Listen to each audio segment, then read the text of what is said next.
cho lúc nào cho nên một xe bê lô thư nữa để cái nó do lớn mùa rau nên mùa chỉ cầu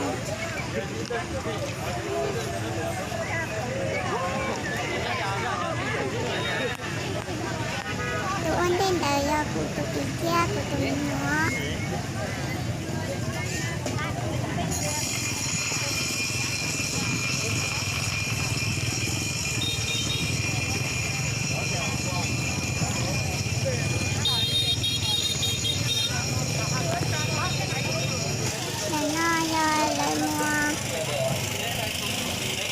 chính đấy một chua có cứ con lê chua chua khó giả nó do là chim hay cha mùa chua khó kia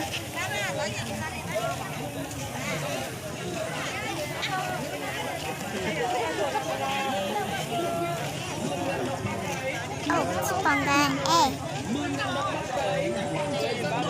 10.000 đồng 3 cái, được tóc 10.000 đồng 3 cái cùng với rất nhiều đồ sơn. Chị nữa, vì kia chị mà đi qua chị đặt sai à? Ai bánh bao nóng nào?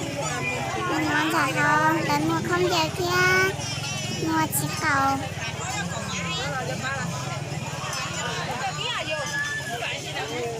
Ngon ơi. Chỉ cầu cho nó.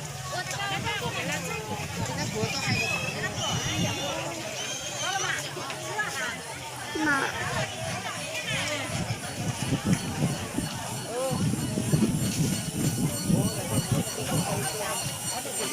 Lúc khi nó chỉ tiếng mua nữa, giờ nghe lên từ xài dùa, xà tao thì tôi cầu á.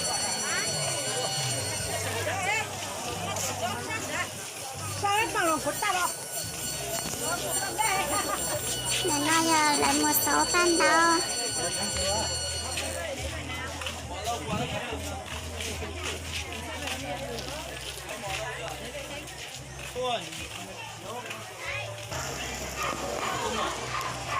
Mua lâu cao chụp khó nên là nó tắt ha.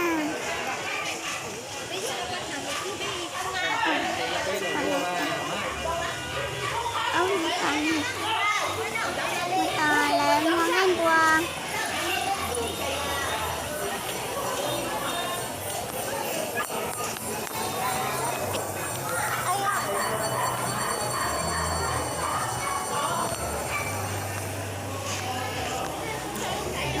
Bố nhân là non ơi đâu cơ để lấy cái sải vô tôi đặt bé luôn cứ nó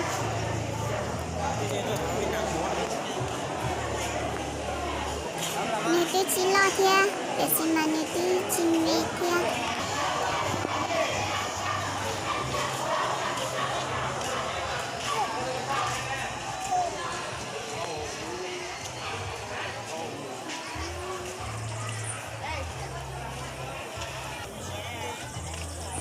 là nó nơ là một con gió đâu cơ để xem mà chỉ mới sẽ hợp cho nên mình đi sẽ tao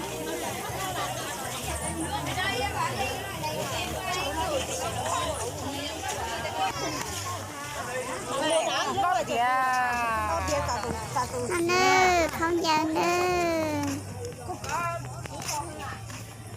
không giờ ai chỉ tiếng mua tao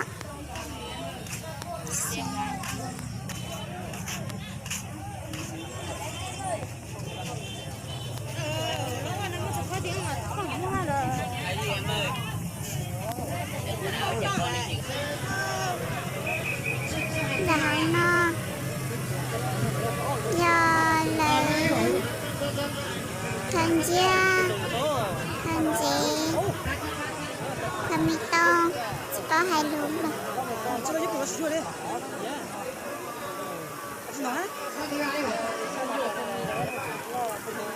nè quá chồng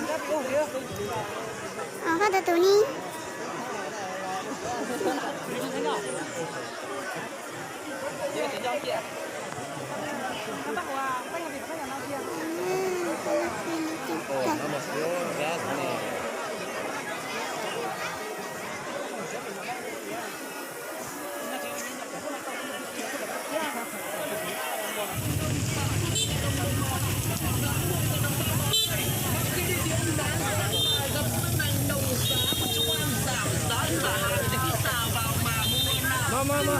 Xin mời và xin mời. Mình có thấy cái chó đôi dũa nghe không? Chó ốm à. Bánh bao nóng đây. Bánh bao nóng nào. Bánh bao nóng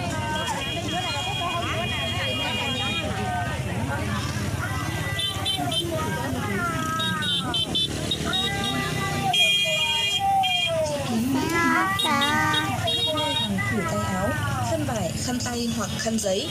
Giặt sạch khăn hoặc bỏ ngay khăn giấy vào thùng rác ngay sau khi sử dụng và rửa sạch tay. Bỏ rác đúng nơi quy định. Tránh đưa tay lên mất muối nhiệt, không thể ngủ việc.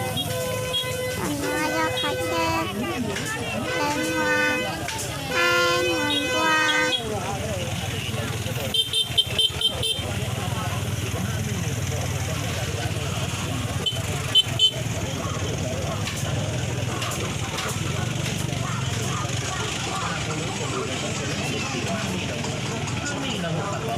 một chiếc áo phông la phông nữ của đồ của shop. Bộ trẻ con bé trai bé gái chỉ có 20.000 đồng bộ thôi.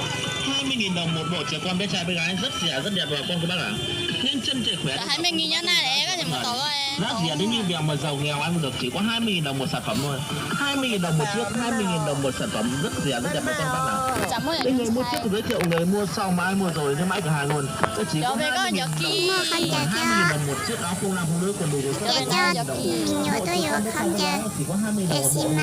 Nhân chân trẻ khỏe chỉ mua chị yêu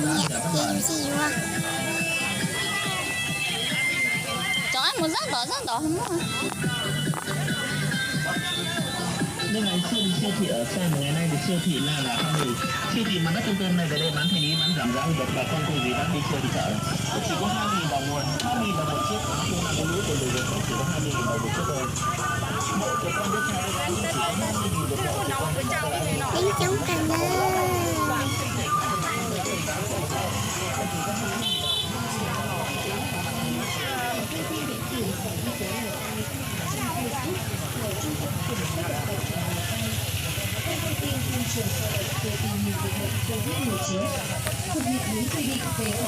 sai rồi chị muốn còn mua Gian hàng giá cực nhưng nó bên dạ anh ấy ý là sư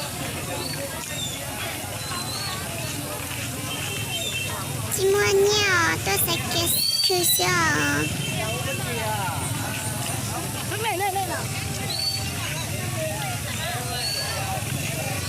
lúa dê lúa mất nha lúa nhì lúa cho khó lúa tông xin đâu cơ mà dù dê dù chỉ muốn nha dê dù tôi sẽ cứ xin ơ sẽ chỉ ở chín đâu thị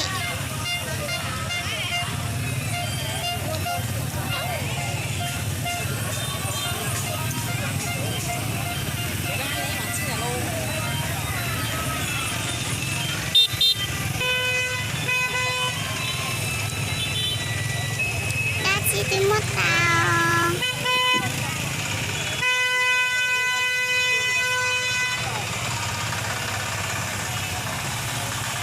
em muốn tao xe lúc cứ chê chỉ tìm mua cái gì dù chỉ muốn nhé chê dù muốn chê nữa là nó trên đầu